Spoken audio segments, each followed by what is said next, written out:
Uganda's economy continues to struggle with economic growth below 6%. The country has also seen the tax to GDP ratio stall at 13% for years, below the targeted 16%.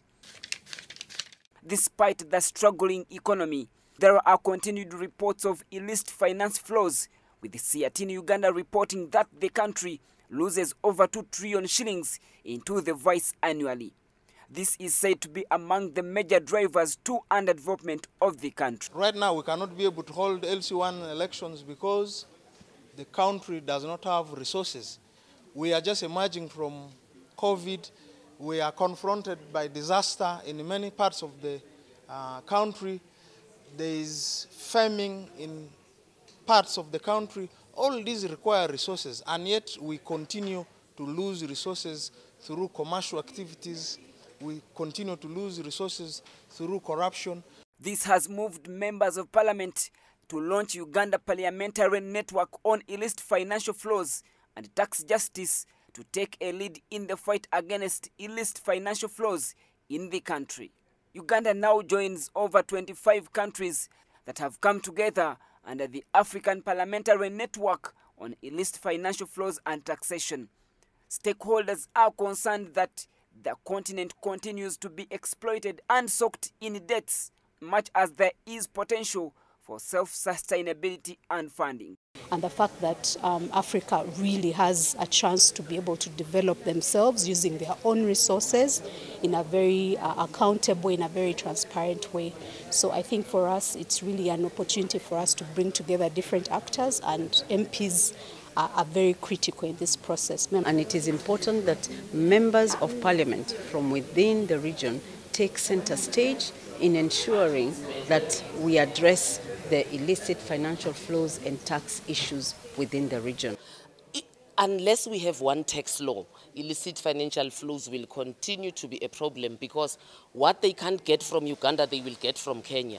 What they can't get from Kenya, they'll get from South Africa. I mean, we produce gold, Ghana produces gold. If we tighten our laws, they'll go to Ghana. If they tighten their laws, they'll come to us. So until we have one tax law, like they do in Europe, systems are synchronized. Grace Namugambe, Programs Officer at CRT Uganda, notes that the fight against illicit financial flows can not only be left to members of parliament.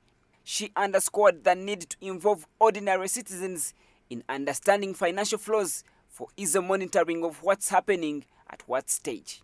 We also need to have more citizens' engagement in tax policy processes, because this enables citizens enhance their knowledge and awareness on tax policy, but also provides them a tool to hold government accountable and make sure that the resources are utilized effectively for the benefit of the country. She also wants checks into how and to whom issues of tax incentives are given to.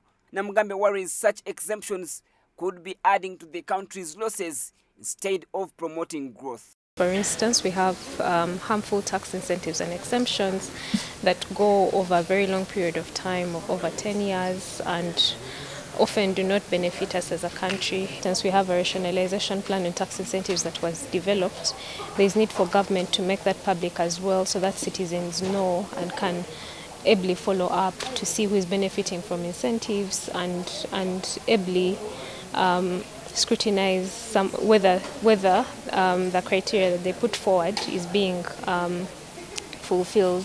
Some of the members of the newly created network have vowed to do all it takes to see that such losses to the country are prevented.